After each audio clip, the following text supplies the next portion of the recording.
و دادگاه عالی تاجیکستان حکم 5 میلیسه گمانزد به مرگ یک ساکن شهر کولاب را اعلام کرده است. 3 مأمور میلیسه از 5 تا به 13 سالی محکوم به زندان شدند و 2 نفر دیگر را دادگاه بر اساس قانون عفو از جوابگری آزاد کرده است.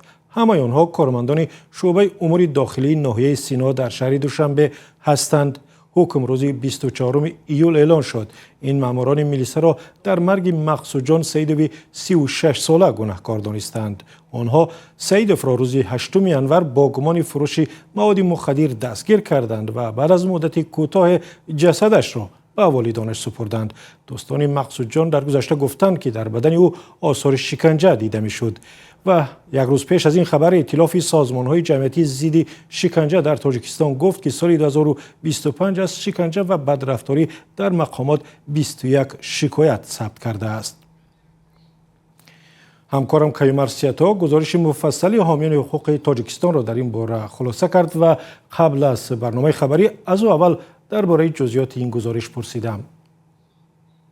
در گزارش ائتلاف آمده است که شکنجه و مناسبت بیرحمانه عادتاً برای گرفتن اعتراف، جزا دادن یا برای فشار و تحقیر شأن و اعتبار انسان استفاده شدند. مؤلفان گزارش میگویند که بازداشت‌شده‌ها شکایت کردند که آنها را با راه و وسیله‌های گوناگون عذاب دادند و یا با آنها بیرحمی و بدرفتاری کردند. از جمله غیر قانونی و خودسرانه بازداشت کردند، بیرحمانه زدند و به نیروی برق ماندند.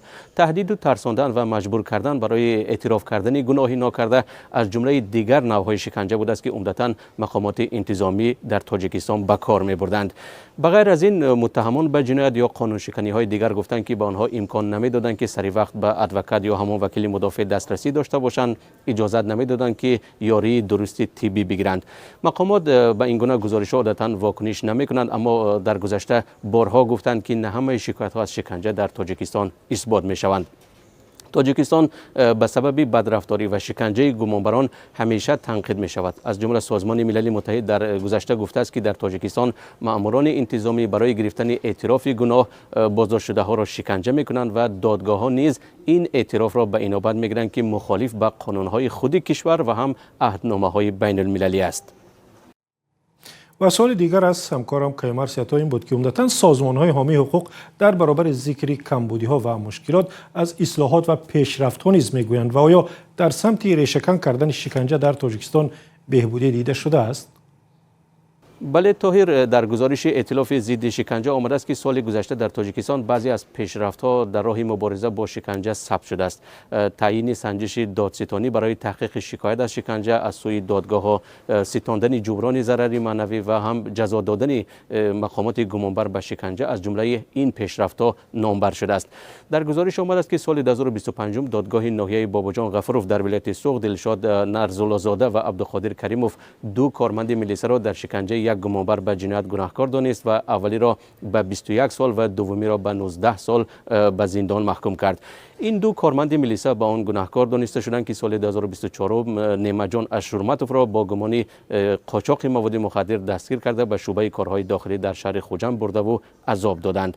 عین زمان به گفته حامیان حقوق در سمت مبارزه با شکنجه در تاجیکستان هنوز هم مانع‌های جدی وجود دارند. نسپردن نسخه قرارها درباره رد نمودن آغاز پرونده جنایتی، تطبیق چاره‌های از حد زیاد کافتکاب نسبت به ادوکات‌ها هنگام درآمدن به دادگاه‌ها و دادستانی، دست کشیدن شکایت کنندگان از ادامه شکایت بر اثر فشار از قبیل این مانع‌ها بوده است.